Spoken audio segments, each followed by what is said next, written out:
Good morning. This is a Division II football show here on Facebook Live. I am Devin Albertson. Um, as you can see on your screen right now, the D2 football conferences. You get the CIAA, the GAC, the GLIAC, the GLVC, the GMAC, the GNAC, the Gulf South Conference, Independence, we got the Lone Star, Mountain East, the MIAA, Northeast 10, Northern Sun Conference, PAC, RMAC, SAC, and SIAC. So that's all the conferences in the Division II football landscape. And I'll show my face now. How's everybody doing this morning? There's my Twitter account, my arm here, at Devin Albertson, so you can see a little better. That's me on Twitter. Also follow at X106_sports for all things Bearcats. Since you guys know me, I'm a Bearcat student right now, also with the student media. So make sure you guys follow at X106_sports. We just put up our broadcast from Fall Classic. I was on the call along with Ryan Elliott. So if you want to check out the call, maybe fast forward to the end to get what we said for the game-winning drive for Northwest, that 24-20 thriller at the Fall Classic, you can definitely do so. It was a fun game to do down there at Fall Classic. Had a great time. Northwest came back to win 24-20 after the last second. With 7 seconds to go on the clock, touchdown pass to Jordan Bishop for the win. Beautiful job by the Bearcats in that comeback win. A lot of props to Central Missouri for how well they fought in that game, how close they made it, and they had Northwest on the ropes. Northwest came back and took care of business. Other games that happened last week that we picked last Wednesday, West Georgia beat North Alabama 37-23. I picked West Georgia to win that game. Colorado State Pueblo versus Colorado State Mesa. Pueblo won that game 30-24. I picked Pueblo to win. Of course, Northwest beat Central Missouri 24-20. I picked Northwest to win. Slippery Rock beat Cal PA in overtime 47-44. I picked Slippery Rock to win that game. The last game, Ouachita Baptist upsets Arkansas Tech 35-31 on the road. I did pick Tech to win that game, so that's the one I did miss this week. So 4-1 week last week in my picks. Not bad for Division II football. It's about what I've been for all my picks this year and all my stuff that I've made for the first 3 days that I looked back on. So it's going pretty good. We'll go to the coaches poll now. I'll put this beside me. Take care of that. Northwest still number one in the coaches poll, taking all the number one votes. Followed by Texas A&M Commerce, Shepherd, Indiana PA, Minnesota State, Sioux Falls, Indianapolis, Grand Valley State, Delta State, among other Midwestern State, Fort Hays up there in the top 11 now, Slippery Rock, Central Washington, Pueblo, Ferris, Cal PA, Humboldt, Ashland, Bowie, Assumption, among others. They're in their top 25, so that's what's looking good there. In the top 25. So not a whole lot to say about this top 25. I think it's about where it needs to be for this. Northwest, I'm still kind of surprised to get all 34 first place votes. I thought Commerce might get a couple with how poorly Northwest has played a little bit this year against some inferior opponents. But we'll see what Northwest this week versus Central Oklahoma. We'll get to that in a minute. Indiana PA looks good. Shepherd's offense looks really good. Their defense still suspect. Minnesota State looking decent up there in the Northern Sun.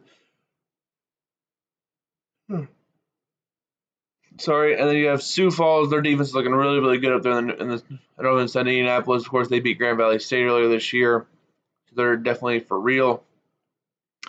Okay, so that's for the top 25 for the AFCA poll, coaches poll. That's what we have.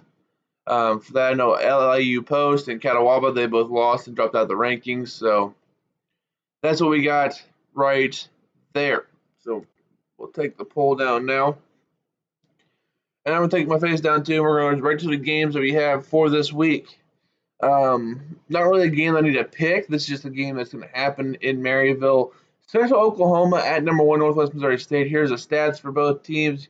UCO, they're 2-3 on the year. Northwest 5-0, all in conference games for the MIAA. Scoring wise, UCO has the advantage with the scoring offense. scoring 35 points per game, over 450 yards of offense. Northwest right at 30 points per game with 430 yards of offense this year. So Northwest, their offense can move the ball. Really struggled in the red zone to get stuff going down in there. Both teams are kind of pass first, but the running option is still there. Definitely JT Looper for UCO, named to remember, their wide receiver, number 2, 881 yards receiving this year, 8 touchdowns already. Leads the MIAA in both those categories by a landslide. The quarterback, Stullard, is also very accurate, getting him the ball. 350 yards of offense per game by their quarterback between passing and rushing. So dynamic guys, it's going to be hard to keep it contained for Northwest. He is also a leading rusher, so dual threat guy for the Broncos. On defense, though, Northwest has the clear advantage here. UCO's defense has really struggled this week. Last week they won 53-52 against Emporia State in a Big 12-esque type game in that one. So they come off a big win. Then they come up to Maryville. Last year, Northwest smoked this UCO team. We'll see what they can do this year. Definitely the defensive advantage goes to Northwest in this one, if you can see the stats right there on your screen. Rushing yards, Northwest dominates. Only 63 yards allowed per game, compared to 176 for UCO. Top 10 in every one of those categories for Northwest defense. Not the top 100 for any of those for UCO's defense. So we'll see if Northwest can get their offense going a little bit here. They were stale for probably about 3 quarters there against Central Missouri. So we'll see. So we'll see what happens here against the Broncos. And this one, see if they can get that offense moving at a more consistent rate than before. Oh yeah, and before we go to the next game, National predicts 40-10. I'm going to go 35-13 in this game. I think Northwest offense can do enough to get a lead. UCO gets a touchdown in there and a couple field goals, so UCO loses 35-17.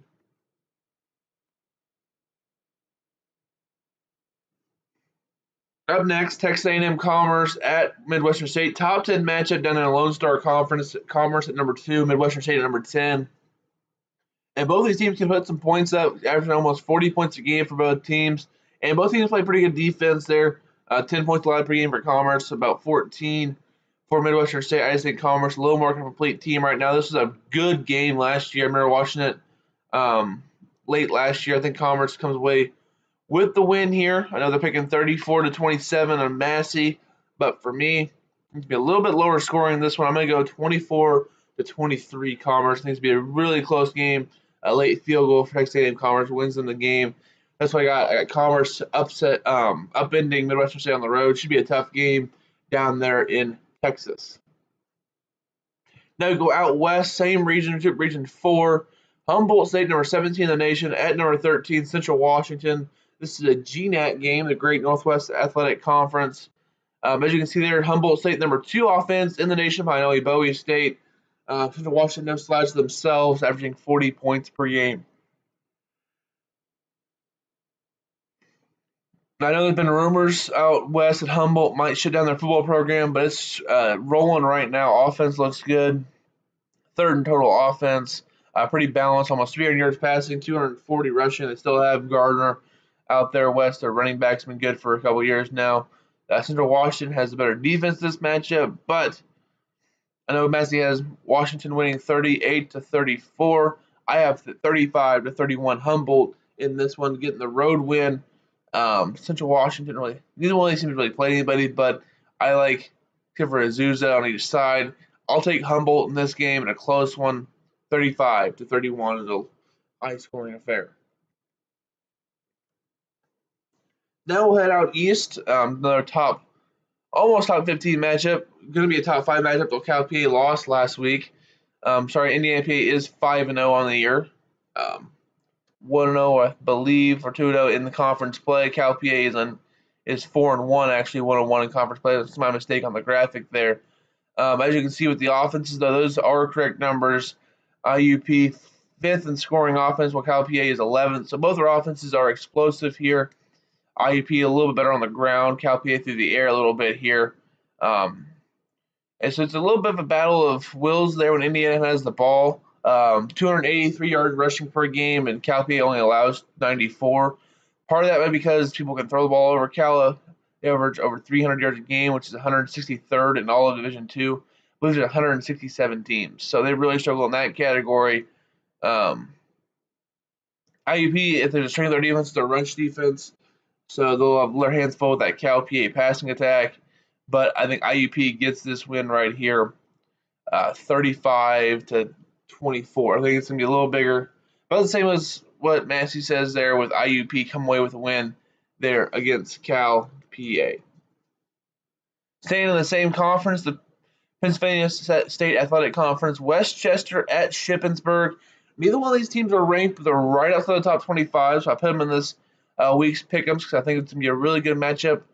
Out east could be playoff and conference implications. Westchester only one loss to Slippery Rock on the road by 7, so they're really still in the race there. And Shippensburg, they're undefeated, but they played a lot of teams in the bottom of the conference out there in the PSAC. They only allowed 90 points per game on defense, scoring 38 points on offense, while Westchester scoring 43 on offense, allowing 24 on defense. But with all that being said, you look at each offense and defense. I like Westchester in this one, 31 to 28. I think Westchester can get a win here on the road at Shippensburg. Should be a good game between the Rams and the Raiders, but I like the Rams in this one, 31 to 28, in a really close game out in the PSAC. Okay, we're almost there through the games. This is game number 6. A lot of good games this week, as you can tell. Another top 25 matchup. Number 22, Winona State at number 6, Sioux Falls. Both teams at 5-0 on the year, undefeated in their conference. Winona has a little better offense. Sioux Falls is one of the best defenses in the nation, along with Northwest Missouri State. As you can see, they're first in scoring, second in total, first in rushing defense, 33rd in rush and pass defense. They are right there, slowing teams down there on defense. Sioux Falls rush first team, 233 yards rushing per game against that pretty decent Winona State rushing attack. We'll see how that matches up back and forth up there in Sioux Falls. Also, you can see Winona State pretty balanced on offense. Not overly explosive, but they can move the ball when they need to and score some points. I like Sioux Falls in this one as well. I don't think it's going to be as close as the score indicates. I think it's 24 to 14. Sioux Falls Cougars. The Cougs get this one here over Winona State. Should be a game up there in Super Region 4. In that game, this is also the same region as a couple of games earlier with Texas A&M Conference Midwestern State and Humboldt versus Central Washington. So a lot of good games in this region this week. We'll see how that works out for those teams. And then the last game, down in Super Region number 2, West Alabama at number 9, Delta State. And I'm going to go with the upset here via the poll upset, but not with the Massey. Massey thinks West Alabama wins. I agree with them. They say 38 to 31. I'm going to go 34-31. Should be a good game in here with West Alabama and Delta State. West Alabama is a good team. They're 4-1. They're one loss to an FCS Samford team. Not Stanford, Samford. They lost that by a touchdown. I believe it might have been an overtime game. West Alabama is a really good team here down south. They took care of North Alabama a couple weeks ago. I know Delta State, they beat West Georgia a few weeks ago. So this should be an interesting matchup between the Tigers and the Statesmen here down in Mississippi. But I like West Alabama. I think they're going to do enough to win this game. Their offense is explosive. Defense makes enough plays. I like Delta State's defense a lot, but I don't think they're going to shut down that passing attack for West Alabama. And West Alabama takes control of the Southern Gulf South Conference, with a win here versus Delta State. Both these teams are the only undefeated teams left in that conference in conference play. And I think West Alabama takes this win. I'm going to go 35 to 31.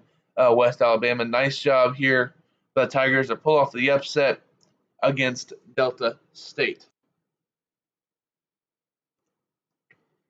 So here's all the Twitter accounts at Devin Albertson, at X106_sports. If you have any questions, shoot them my way real quick. I just want to say last week going down to Arrowhead and calling that game with Ryan Elliott was really fun. We had Sean Nino on our social media. Evan Brown at the sideline and Max Moore also came in with the halftime and pregame show with Sean and Evan, so they did a good job.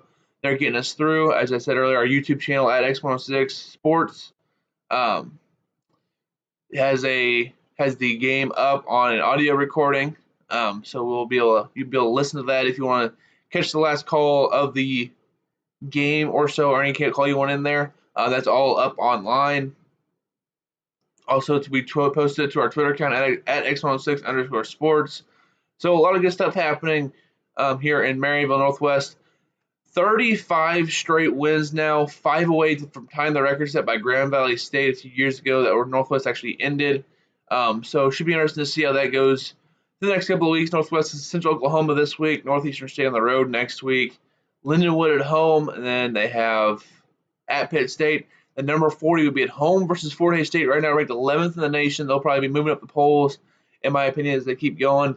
Very solid team out there in Hays, Kansas this year, so we'll see how that works out for Northwest. But I'm not seeing any questions roll in right now, so I'll just do a quick recap of the games that I got going on for you guys this week. UCO Northwest, I got Northwest winning this one. I think I said 35-13. A&M Commerce pulling a 1-point win over Midwestern State. Humboldt State taking care of Central Washington on the road. Indiana PA take home field advantage to Hart, beating Cal PA in their much below average defense, especially for a top 15 team. Now I have Westchester beating Shippensburg on the road. Sioux Falls taking care of business at home versus Winona. And West Alabama winning the road game there against Delta State. So I got a lot of road teams this week, and that is just fine with Commerce, Humboldt, Westchester, and North Alabama. Sioux Falls, as well as IUP and Northwest taking care of business at home. Just the way I see it this week. Went 4-1 last week, got 7 games this week, so a lot of good games this week in the Division II football arena. So make sure you guys just tune in for that. Always go to d2football.com for all your scores, updates. I don't have any blogs up right now, but if you want an in-depth weekly preview, make sure you go to that. I know Ian Carlson from the MIAA does a good job previewing all the games there and recapping what happened last week and throughout Super Region 3. So always good one to look out for the MIAA. I want to thank everybody for tuning in. I will be back tomorrow morning at 8:30 for the high school football show. So thank you guys for tuning in. I will see you guys later. Make sure you guys get the call there on X106, 106.7 FM in Maryville, or kzluxfm.com. There's a listen live tab that goes through iTunes, as well as the TuneIn Radio app. Also works really well for getting the game. If you're not near a computer, TuneIn Radio on the App Store, and then you can go to just search KZLX, and you'll be able to find our station X106. You can listen to us live on that too. Game starts at, I believe, 1:30. I can't remember the start time for the game now for Northwest. We'll be on the call for that. We'll have pregame show starting about an hour before the game. They're in Maryville from Bearcat Stadium, Melchers Field. Yes, 1:30 kickoff. So we'll have about 12:30 will be our pregame show from the KZLX studio over at Bearcat Stadium. I want to thank everybody for tuning in this morning. I will see you guys tomorrow morning. Also on Friday. Friday take in the morning from 9 to 10 with myself, Luke Sanders, and Jordan Riley. We'll be having a show on there talking about Division I football, NFL, maybe some baseball mixed in a bit there. And then in the afternoon from 2 to 5, the weekend sports kickoff, as we'll have a TV show as well for that one, as it's myself, Ryan Elliott, Sean Nino, and Trevor Mater. A little bit of Max Moore and Isaiah Swan as well, as we talk sports in that for 3 hours. So it's always fun there in the afternoon. And then, of course, on Friday night to do a high school football game. Saturday, Bearcat football. So a lot of good stuff happening next few days. I will see you guys tomorrow morning, though. Everybody have a great Wednesday. I will see you guys tomorrow morning. Everybody have a great day.